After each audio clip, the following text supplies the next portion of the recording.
Selamat datang kembali di sesi pembahasan kita. Hari ini kita mau gali lebih dalam nih soal bab 2 dari materi yang Anda bagikan. Judulnya Why Army Here Creating .pdf. Fokusnya spesifik ke konsep tujuan atau purpose di tempat kerja. Betul. Nah, misi kita kali ini ya buat ngebongkar gitu. Kenapa sih gagasan soal purpose ini jadi krusial banget, apalagi sekarang ya. Zaman lagi banyak nggak pasti, banyak juga yang lagi mikir ulang, mungkin termasuk Anda, soal arti kerjaan dalam hidup. Sumber ini kan sempat nyinggung soal adanya ennui, kayak rasa jenuh atau gelisah gitu soal kerja. Kita coba lihat dampaknya ke budayaan kerja, kepuasan kita pribadi, sampai ke performa perusahaan. Semuanya berdasarkan insight dari teks ini. Ya, bener banget. Dan penting nih buat kita lihat tujuan ini jangan cuma dianggap kayak kata-kata pemanis di dinding kantor aja gitu. Jargon doang ya. Persis. Sumber Anda ini kan menghubungkannya langsung ke data bisnis yang konkret banget. Misalnya disebutin kalau karyawan di perusahaan yang emang fokus ke tujuan itu, kemungkinan buat stay-nya 40% lebih tinggi. Oh, lumayan ya, 40%. Lumayan banget. Terus 64% itu merasa lebih fulfilled, lebih merasa bermakna gitu kerjanya. Dan ini bukan cuma soal perasaan seneng aja, tapi beneran ngaruh ke profit. Oh ya? Iya, dan jangan lupa juga skala masalahnya nih. Gallup, kan dikutip juga di sumber, ngitung kalau ketidakbahagiaan di tempat kerja itu, ruginya buat ekonomi global bisa sampai 1,9 triliun dolar setahun. Wow, itu gede banget ya. Gede banget. Angka segitu kan nunjukin betapa pentingnya kita ngobrolin soal tujuan ini. Serius. Oke. 1,9 triliun dolar, catat. Sip, mari kita mulai deh dari bagian pertama di bab 2 ini. Kekuatan tujuan atau the power of purpose. Sumber ini kan buka pakai cerita Ben, dia manajer pabrik alat prostetik. Awalnya timnya ya kerja oke-oke aja, tapi kayak ada yang kurang gitu, kurang klik.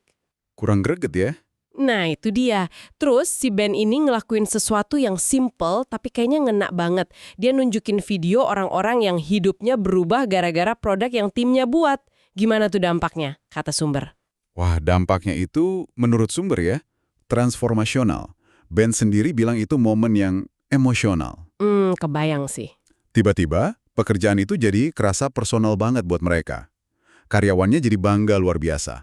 Sampai sumbernya bilang, mereka ingin semua orang tahu tentang pekerjaan mereka. Keren kan? Keren banget. Nah, sumber ini langsung nyambungin pengalaman si Ben tadi ke data bisnis yang kita sebutin.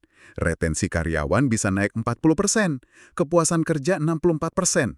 Terus ada ironi menarik soal profit. Perusahaan yang prioritasin tujuan, bukan cuma ngejar profit melulu, seringkali malah lebih untung. Kok bisa gitu ya? Nah, sumbernya ngasih indikasi karena mereka cenderung lebih inovatif, karyawannya lebih engaged, lebih terlibat gitu, terus pelanggannya juga lebih loyal. Jadi, purpose ini bukan sekedar pelengkap manis, tapi beneran bisa jadi elemen strategi bisnis yang kuat. Wah, ini nyambung banget sama temuan McKinsey yang juga dikutip di materi Anda ya. Ternyata pandemi itu bikin 2/3 karyawan, itu 66% loh. Jadi mikirin ulang tujuan hidup mereka. Banyak juga ya. Bahur, dan separuhnya 1 dari 2 orang itu secara aktif mempertimbangkan buat cari kerjaan lain atau ganti haluan. Sumber juga nyatet kalau generasi milenial itu 3 kali lipat lebih mungkin ngelakuin evaluasi ulang kayak gini dibanding generasi sebelumnya. Jadi ini udah bukan fenomena aneh lagi ya? Udah bukan sama sekali. Ini udah jadi arus utama lah, bisa dibilang, terutama buat generasi yang lebih muda. Ada survei Deloitte 2024 soal Gen Z dan milenial, yang juga dirujuk sumber Anda. Itu nemuin kalau 9 dari 10 responden bilang tujuan itu penting banget buat kepuasan kerja sama kesejahteraan mereka. 9 dari 10 ya, hampir semua dong. Hampir semua. Tapi, nah ini ada yang menarik nih. Ada semacam tegangan. Meskipun mereka pengen banget kerjaan yang bermakna, ternyata kurang dari separuh yang percaya kalau bisnis secara umum itu beneran ngasih dampak positif buat masyarakat. Oh, jadi ada gap ya antara harapan sama kenyataan yang dirasain. Banget. Ada kesenjangan ekspektasi yang cukup gede di situ. Antara apa yang mereka harapkan dari dunia kerja sama apa yang mereka lihat atau rasain sehari-hari. Kesenjangan ekspektasi ini menarik nih. Ini jadi nyambung ke pertanyaan berikutnya yang dibahas sumber. Terus gimana caranya kita bisa nemuin makna itu? Di luar sekedar, yaitu tadi, slogan atau pernyataan misi yang mungkin cuma pajangan di kantor? Sumber kan ngutip Martin Seligman, dia psikolog positif, yang ngomongin soal defisit makna di dunia kerja modern. Dia juga nekenin bahayanya learned helplessness. Apa tuh? Semacam rasa nggak berdaya yang udah kepelajari gitu ya, kayak ngerasa usaha kita nggak ada gunanya. Iya, kayak pasrah gitu ya. Betul. Solusinya, kata Seligman di sumber itu, kita perlu ngadopsi growth mindset. Pola pikir yang percaya kalau kita bisa tumbuh dan berkembang. Nah, disinilah pandangan Adam Grant, dia psikolog organisasi juga yang dikutip sumber, jadi relevan banget. Grant ini nawarin perspektif yang lebih membumi, lebih praktis gitu. Gimana tuh? Menurut dia, makna yang sebenarnya itu bukan datang dari slogan perusahaan yang keren tapi abstrak, tapi dari apa yang dia sebut line of sight. Secara harfiah, ya garis pandang. Garis pandang, maksudnya? Intinya gini, bisa nggak sih Anda sebagai karyawan ngelihat dengan jelas gimana tugas spesifik yang Anda kerjain, sekecil apapun itu, secara langsung nyumbang ke kebaikan orang lain, atau ke hasil yang lebih gede? Nah, tugas pemimpin menurut Grant di sumber ini adalah secara aktif ngebantu karyawannya melihat koneksi itu, nunjukin benang merahnya. Oke. Jadi bukan cuma bikin pernyataan misi, tapi aktif nunjukin gimana kerjaan sehari-hari itu nyambung ke sana. Grant, kata sumber, juga nyaranin buat hubungin kerjaan ke nilai-nilai inti atau core values. Betul. Sumber ada nyebut dikit soal bedanya nilai terminal sama instrumental dari Rockage. Tapi yang lebih ngena mungkin contohnya ya, si Catherine sama timnya yang mau launching aplikasi. Iya, contoh itu bagus. Kan banyak tuh tugas admin, ngetes ini itu, ngecek format email, mastiin monitoring jalan, yang bisa aja kerasa bosunin banget kan. Tapi di cerita itu, tugas-tugas itu kok jadi terasa bermakna. Kenapa ya? Nah, karena seperti yang digambarin di sumber, tugas-tugas itu punya line of sight yang jelas ke tujuan gede barang-barang, yaitu launching aplikasi, dan sejalan juga sama nilai-nilai yang dipegang tim. Sumbernya ngegambarin suasana ruangan yang penuh energi positif. Si Catherine sendiri ngerasa buzzing, kayak semangat banget hidup gitu. Wah, seru ya kalau gitu. Ini nunjukin gimana makna itu bisa muncul, bahkan dari tugas yang rutin sekalipun. Asal koneksi ke tujuan dan nilai bersamanya itu kelihatan jelas. Jadi bukan berarti ngilangin tugas admin ya, tapi lebih ke cara membingkainya. Nah, itu jadi nimbulin pertanyaan penting nih yang juga ditanyain di sumber.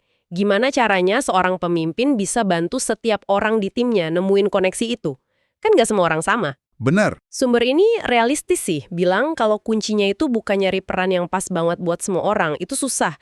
Tapi lebih ke ngebantu mereka nyambungin kerjaan mereka sama nilai-nilai pribadi mereka, terus ngasih mereka otonomi atau kebebasan buat nyapainnya.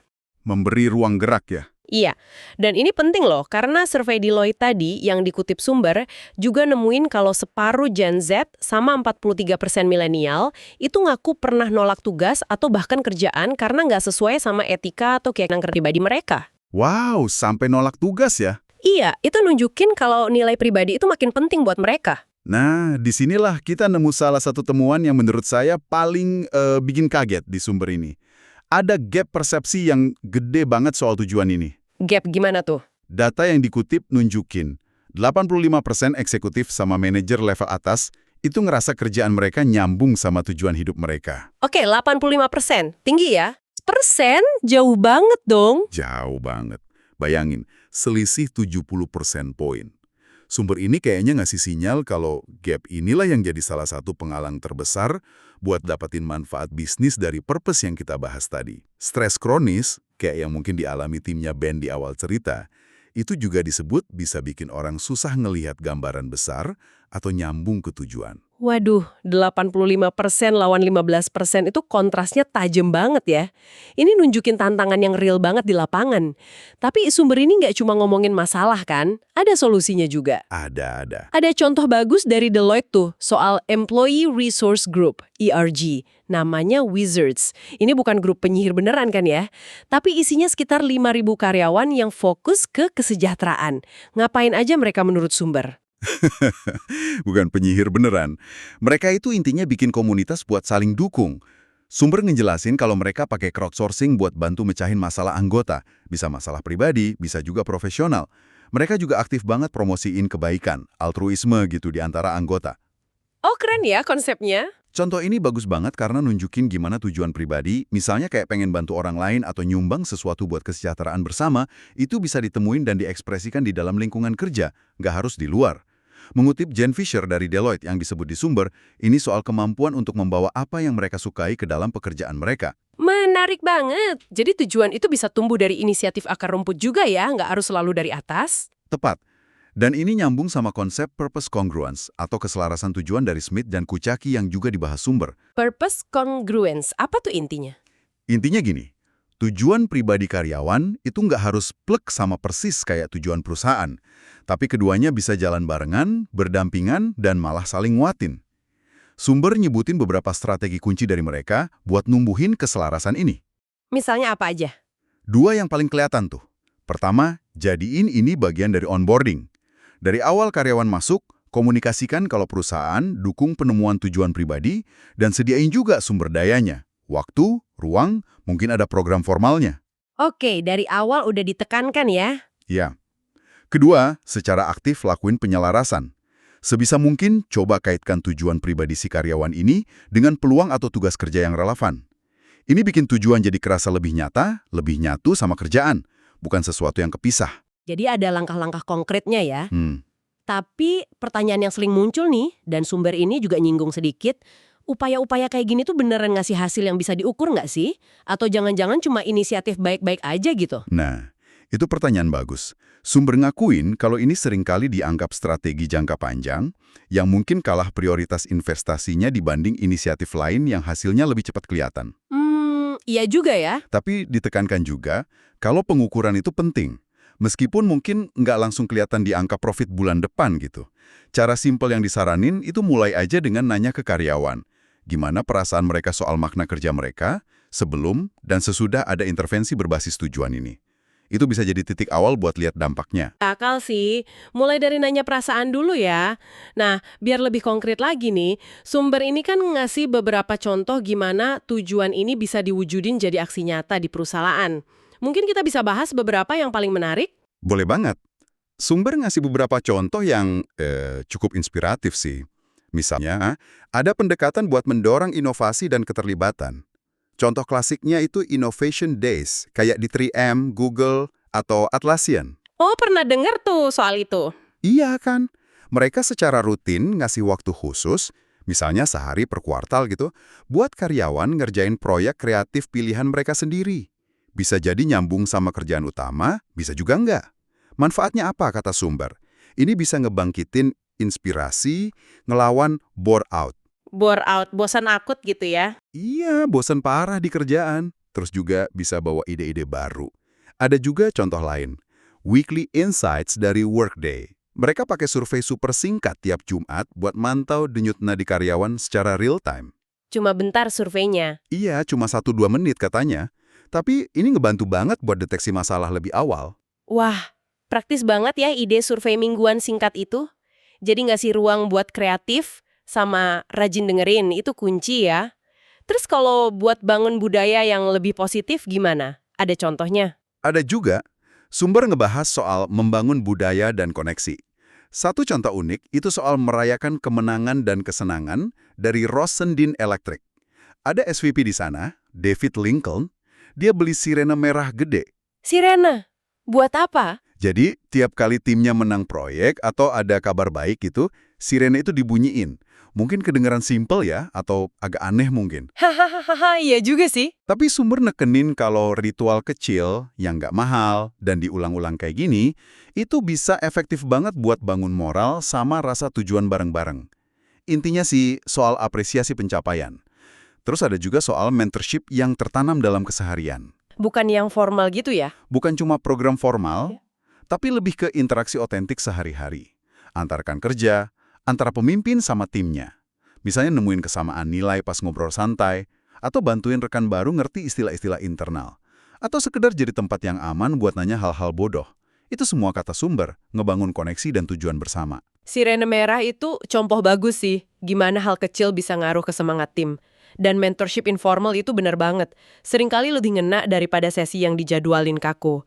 Nah, terus kalau perusahaan yang misinya kuat banget, kayak Patagonia gitu, gimana mereka menurut sumber? Nah, Patagonia ini contoh utama buat menghubungkan dengan misi secara mendalam. Sumber nyorotin gimana mereka tuh nggak cuma ngomongin soal lingkungan, tapi bener-bener ngejalanin misi itu dalam keseharian. Contohnya gimana?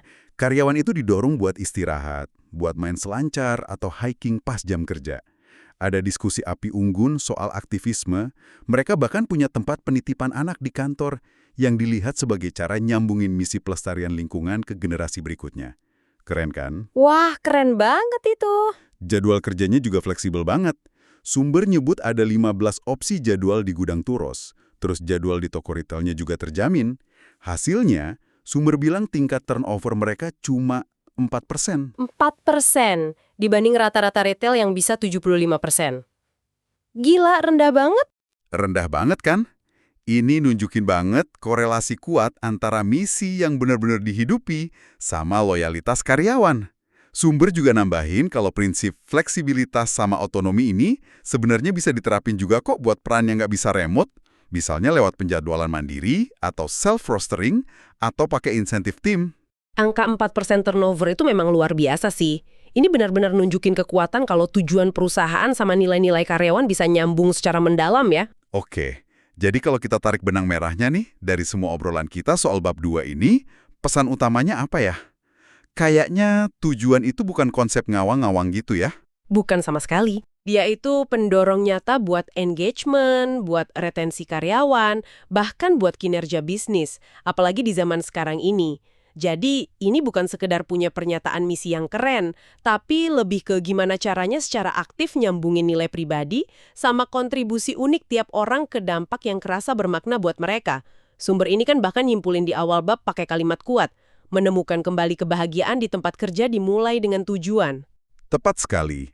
Dan penekanannya itu ada di aksi sama strategi yang emang disengaja.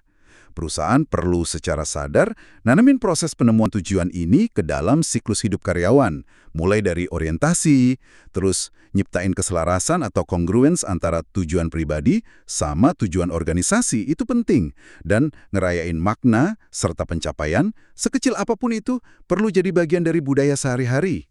Jadi harus dibiasakan ya. Ya, harus jadi kebiasaan. Sumber juga ngingetin kita buat waspada sama heuristik bawaan kita. Apa tuh heuristik bawaan? Semacam pola pikir otomatis atau jalan pintas mental kita gitu, yang kadang bisa ngehalangin kita ngelihat solusi baru, atau bener-bener ngertiin perspektif karyawan. Tujuannya yaitu tadi, nyiptain budaya yang bener-bener dukung semua orang buat berkembang, termasuk para pemimpinnya juga. Baiklah. Nah, sebagai penutup sesi kita kali ini, kita coba bawa ini kembali ke Anda nih, pendengar kami.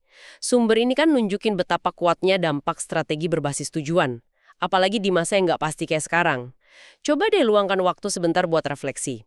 Di luar deskripsi kerja formal Anda, di titik mana sih Anda ngelihat ada persinggungan antara tujuan atau nilai-nilai pribadi Anda sama apa yang Anda lakuin sehari-hari di kerjaan? Pertanyaan bagus tuh. Terus, ini sekedar buat eksperimen pikiran aja nih. Gimana kalau Anda coba secara sadar bikin koneksi itu jadi lebih jelas buat diri Anda sendiri? Kira-kira perubahan apa ya yang mungkin terjadi sama pengalaman kerja Anda? Nah, ini jadi bahan pemikiran buat Anda bawa ya. Sampai ketemu di pembahasan kita berikutnya.